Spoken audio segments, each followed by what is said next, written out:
नमस्कार, स्वागत है आप सभी का एक बार फिर से आपके फेवरेट चैनल स्पोर्ट्स फैक्ट्रियल में। आपका साथ, आपका भाई, आपका दोस्त लक्ष्य शर्मा जुड़ चुका है और मुंबई वर्सेस जीजी के बीच में पहले ही कह दिया था कि मुंबई जीतेगी, टेंशन मत लेना। बीच में मुंबई की हालत खराब थी, उसके बाद आप टेंशन ले रहे थे।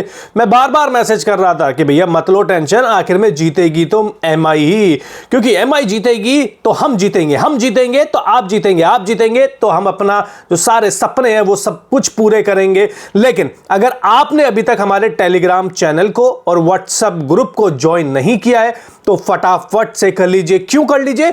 इसलिए कर लीजिए सर क्योंकि हजारों लोग लाखों रुपए पहले ही जीत रहे हैं और अगर आपने अभी तक ज्वाइन नहीं किया है तो आप पहले ही अपना लाखों रुपए का नुकसान करवा चुके हैं। जी हां, और अब WPL चल रहा है, चैंपियंस ट्रॉफी खत्म हो चुकी है, मैं इंडिया आ चुका हूं और IPL 22 मार्च से शुरू होने जा रहा है भाई। तो बहुत सारे जैकपॉट पे जैकपॉट, जैकपॉट पे जैकपॉट लगने वाले हैं। तो इसीलिए कह रहा हूं कि चैनल को सब्सक्राइब कर लीजिए, वीडियो को लाइक कर लीजिए। और अब 11 तारीख को यानी कि 11 मार्च को मैच खेला जाएगा एमआई के बीच में। जी हां, एमआई ही खेलेगी। एक दिन पहले भी एमआई खेली थी, अब भी आज भी एमआई ही खेलेगी। एमआई वर्सेस आरसीबी के बीच में यह मैच खेला जाएगा। दो धाकड़ टीमें, दो अच्छी टीमें। हालांकि आरसीबी की फॉर्म इतनी अच्छी नहीं चल रही है और वो ऑलमोस्ट टूर्नामेंट से बाहर ही हो चुकी है। एमआई की टीम ने वापसी कर ली है। तो एमआई वर्सेस आरसीबी के बीच में दोनों टीमों की पॉसिबल प्लेइंग 11 क्या होगी, पिच रिपोर्ट क्या कहती है, हेड टू हेड रिकॉर्ड क्या कहते हैं, इसके अलावा बढ़िया सी फैंटेसी टीम भी तो आपको देनी है। तो सब कुछ आपको देंगे, वीडियो को लाइक कर लीजिए। और सबसे पहले स्टार्ट करते हैं दोनों टीमों की पॉसिबल प्लेइंग 11 से। और सबसे पहले बातचीत कर लेते हैं एमआई के बारे में, जो अपने घर पे खेल रही है, जो जीतती है पिछले मैच में 9 रन से और सभी खिलाड़ियों ने अपना योगदान निभाया है। तो मुंबई की साइड से आपको ओपन करती हुई दिखाई देंगी कौन? यस्तिका भाटिया और हेली मैथ्यूज, दोनों ने अच्छी साझेदारी करी थी और हेली मैथ्यूज फिर से ज़्यादा कमाल नहीं कर पाई। हालांकि बहुत अच्छी फॉर्म में लग रही थी, पहले ही ओवर में एक चौका एक छक्का आ गया था, लेकिन फिर भी बड़ी पारी नहीं खेल पाई। यस्तिका भाटिया धीरे धीरे फॉर्म में आ रही है। नेट स्केवर बंट ये ज़्यादा कुछ कमाल नहीं कर पाई, इनको वाइस कैप्टन मैंने बनाया था। हालांकि थोड़े से 10-12 रन बनाए, एक विकेट लिया, लेकिन अपने कद के हिसाब से पिछले मैच में प्रदर्शन नहीं कर पाई है। हरमनप्रीत कौर भैया एक और अर्धशतक, एक और तूफानी पारी और शानदार फॉर्म में है, तो अपनी टीम में इनको जरूर लेना। इस टीम की कप्तान भी है। एमिला कैर ने भी अच्छी गेंदबाजी और अच्छी बल्लेबाजी करी है, गेंद और बल्ले दोनों से अपना योगदान निभाया है। संजीवन संजना, इन्होंने भी एक अच्छी और तूफानी छोटी सी पारी खेली। कामलिनी ने भी एक अहम योगदान निभाया। हालांकि ज़्यादा मौका नहीं मिला, लेकिन फिर भी जितना मौका मिला उसको अच्छे से यूटिलाइज किया। अमनजोत कौर, इन्होंने भी एक अच्छी पारी खेलते हुए अपनी टीम का स्कोर 180 के पास पहुंचाने में जो है एफर्ट लगाया। इसके बाद संस्कृति गुप्ता, ये अच्छी गेंदबाजी इन्होंने करी, ज़्यादा विकेट नहीं मिले, लेकिन अच्छी बात क्या है कि पिटाई भी नहीं हुई है उनकी इस मैच में, तो ये चीज़ भी आपको देखनी पड़ेगी। शबनम इस्माइल ने 3 विकेट लेते हुए जीजी के बल्लेबाजी क्रम को पूरी तरीके से तोड़ दिया था और अब ये साउथ अफ्रीका की तेज गेंदबाज फॉर्म में आ चुकी है और परुनिका सिसोदिया, जिन्होंने भी अच्छी गेंदबाजी करी। तो एमआई की ये पॉसिबल प्लेइंग 11 है। अब सामने कौन है? अब सामने है आरसीबी की टीम। अब आरसीबी की टीम पहले ही ऑलमोस्ट बाहर हो चुकी है, पिछली बार की चैंपियन है और कुछ भी अच्छा नहीं जा रहा है। बल्लेबाजी ना चल रही, ना गेंदबाजी तो बहुत ज़्यादा वीक लग रही है। एक पैरी थी जो शुरुआत में चल रही थी, अब उनके बल्ले से भी रन निकलना बंद हो गया। तो आरसीबी की साइड की अगर पॉसिबल प्लेइंग 11 देखें तो आरसीबी की साइड से आपको ओपन करती हुई दिखाई देंगी कौन? कप्तान स्मृति मंधाना और उनके साथ जो नजर आएंगी वो है शबनम मेघना। मेघना पिछले मैच में अच्छा प्रदर्शन किया था, तूफानी पारी खेली थी और स्मृति मंधाना फ्लॉप शो इनका लगातार जारी है। और ये मत भूलिए कि आरसीबी ने पिछले मैच में 221 रन खाए थे। इसके बाद एलिस पैरी, मैं वही कह रहा था आपको कि शुरुआत तो इनकी अच्छी हुई थी, अब गेंदबाजी में भी इतनी कमाल नहीं कर पा रही है, बल्लेबाजी में भी ऐसा कुछ नहीं कर पा रही जो अपने कद के हिसाब से हो, और यही कारण है कि आरसीबी बाहर हो चुकी है। राघवी बिष्ट छोटी छोटी पारियां खेल रही है लेकिन इंपैक्ट वाली नहीं खेल रही है। स्ट्राइक रेट बहुत बड़ा मैटर है इनके पास।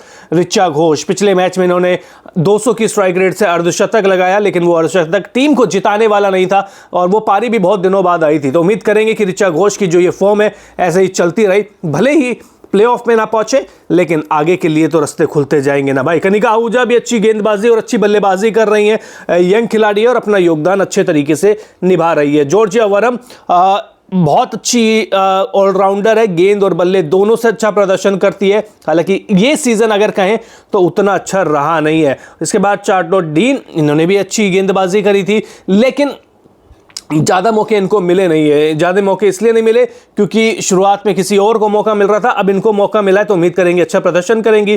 किम गेरात नहीं, बहुत बहुत खराब प्रदर्शन, इनके कद के हिसाब से तो मैं कहूँगा बहुत ही ज़्यादा खराब प्रदर्शन इन्होंने किया है। स्नेह राणा, इन्होंने भले ही विकेट नहीं ली हो, लेकिन जो स्ट्राइक रेट या इकोनॉमी है ये इनकी काफ़ी ज़्यादा अच्छी है। अंत में रेणुका सिंह, जो इस टीम की सबसे बड़ी ताकत है गेंदबाजी में, अगर गेंदबाजी में कोई भी एक खिलाड़ी चली है तो वो रेणुका सिंह ही चली है। तो दोनों टीमों की पॉसिबल प्लेइंग 11 हो गई। अब जरा देख ले दोनों टीमों के हेड टू हेड रिकॉर्ड क्या कहते हैं, क्योंकि पॉसिबल प्लेइंग 11 में तो एमआई बहुत ज़्यादा मजबूत लग रही है। तो चलें हेड टू हेड, तो एमआई वर्सेस आरसीबी के बीच में अगर हेड टू हेड रिकॉर्ड के बारे में बातचीत करें तो इन दोनों टीमों के बीच में कुल 5 मैच हुए हैं, जिसमें से 5 में से 2 मैच आरसीबी जीती है और 3 मैच जीती है एमआई की टीम। यानी कि हेड टू हेड रिकॉर्ड के मामले में भी थोड़ी सी आगे है। कौन सी टीम? थोड़ी सी आगे है मुंबई इंडियंस की टीम। अब ये मैच कहां हो रहा है? अब ये मैच हो रहा है मुंबई के ब्रेबॉर्न स्टेडियम में। पिच आपको जैसा कि मैंने पहले बताया था कि 180 वाली है, वही पिच है। मैंने आपको बता दिया था, पिच रिपोर्ट आपको कल दे दी थी,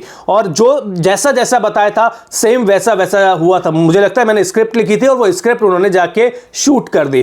तो ब्रेबॉर्न स्टेडियम की पिच रिपोर्ट क्या कहती है, आरसीबी वर्सेस एमआई के बीच मैच में पिच रिपोर्ट क्या कहती है, तो चलिए देख लेते हैं। तो एमआई वर्सेस आरसीबी के बीच में यह मैच ब्रेबॉर्न स्टेडियम में खेला जाएगा। शुरुआती ओवर्स में यहां पे तेज गेंदबाजों को मदद मिलती है। जी हां, और यह हमने देखा था, चाहे जीजी की पारी हो, गुजरात की पारी हो या मुंबई की पारी हो, यहां की पिच बल्लेबाजी के लिए अच्छी है, बिल्कुल अच्छी है भैया। 180 रन बनाए, दूसरी टीम ने भी तो भैया 170 रन बना दिए थे। वो तो शुरुआत खराब हुई थी, नहीं तो गुजरात ये मैच जीत भी सकती थी। इसके अलावा 180 से ज्यादा रन बनने की उम्मीद है। अब दोनों टीमों की ताकत क्या है? दोनों टीमों की ताकत है बल्लेबाजी, और बल्लेबाजी जब दोनों टीमों की ताकत है तो 180 प्लस तो आप मान ही सकते हैं कि इतने रन बन जाएंगे। और अंत में चेस करने वाली टीम को यहां पे फायदा होगा। गुजरात बहुत खराब खेली थी और इसीलिए और गुजरात की टीम फॉर्म में भी नहीं थी, इसलिए चेस नहीं कर पाई। यहां पे चेस करना अक्सर आसान होता है और यहां पे चेस हो जाता है, क्योंकि एवरेज स्कोर यहां पे जो चेस करने का वो 172 रन है। 172 रन से कम पे अगर आप करेंगे तो चेज नहीं होता यहां पे, मतलब मिनिमम 172 रन या चेज हुआ है। तो अब क्या बात हो गई सारी पिच रिपोर्ट। अब ब्रेबॉर्न स्टेडियम के आंकड़े क्या कहते हैं ये भी तो बता देता हूं आपको। ये आंकड़े जो बता रहा हूं भाई इंटरनेशनल T20 के हैं, ठीक है, तो लेकिन उससे अंदाजा पिच का तो लग ही जाता है ना मेरे भाई। तो ब्रेबॉर्न स्टेडियम के अगर आंकड़ों के बारे में बातचीत करें तो यहां पे कुल 11 T20 मैचेस खेले गए हैं, जिसमें से 5 पहले बल्लेबाजी करने वाली टीम जीती है, 6 बाद में बल्लेबाजी करने वाली टीम जीती है। पहली पारी का 165 जो एवरेज स्कोर है, तो दूसरी पारी का एवरेज स्कोर 150 रन है। हाईएस्ट स्कोर चेज यहां पे 209 रन हुआ है, जैसा कि आपको बताया था कि यहां पे स्कोर चेज हो जाता है। और लोएस्ट स्कोर जो डिफेंड हुआ है वो 172 रन हुआ है। तो भैया 172 रन बनाने तो पड़ेंगे, क्योंकि इससे कम पे तो आपकी हार फिर निश्चित नहीं मानी जाती है। मतलब क्या है, हाई स्कोरिंग ग्राउंड है ये, और चेज भी यहां पर हो जाता है। अब आपको ड्रीम 11 की या बढ़िया सी फैंटेसी टीम चाहिए, लेकिन ये तो बढ़िया सी है भाई। फाइनल टीम तो मैं आपको टेलीग्राम पे और व्हाट्सएप पे दूंगा। कब? टॉस के बाद दूंगा, प्लेइंग 11 देखने के बाद दूंगा, पिच देखने के बाद दूंगा। तो भैया फाइनल तो दूंगा, लेकिन अच्छी सी एक अंदाजे वाली तो मैं अभी दे ही सकता हूं। तो आरसीबी वर्सेस एमआई के बीच में अगर बातचीत करें फैंटेसी टीम ड्रीम 11 की, तो विकेट कीपर में मैंने ऋचा घोष और रस्तिका भाटिया दोनों को लिया है। ऋचा घोष तो पिछले मैच में फॉर्म में आ चुकी है, मुझे लगता है रस्तिका भाटिया का भी बल्ला यहां चलेगा। बल्लेबाजों में मैंने स्मृति मंदाना को ले लिया, क्योंकि मुंबई की है और मुंबई में अपने घर पे तो अच्छा प्रदर्शन कर ही सकती है, और हरमनप्रीत कौर जो शानदार फॉर्म में चल रही है। ऑलराउंडर्स में मैंने एलिस पेरी को ले लिया, एमिला कैर को ले लिया, Hayley Matthews, George Wareham, Charlotte Dean और नेट स्कीवर बंट को मैंने अपनी टीम में शामिल किया है। बॉलर्स में ज़्यादा नहीं ले रहा हूं। देखिए बॉलर्स में नहीं ले रहा हूं, और मैंने सिर्फ रेणुका सिंह को लिया है। अब कप्तान कौन होगा? अब कप्तान मैं एलिस पेरी को बना रहा हूं, और वाइस कैप्टन मैं बना रहा हूं, किसको अपने बना रहा हूं भाई? नेट स्कीवर बंट को अपना वाइस कैप्टन बना रहा हूं। मैच कौन जीतेगा?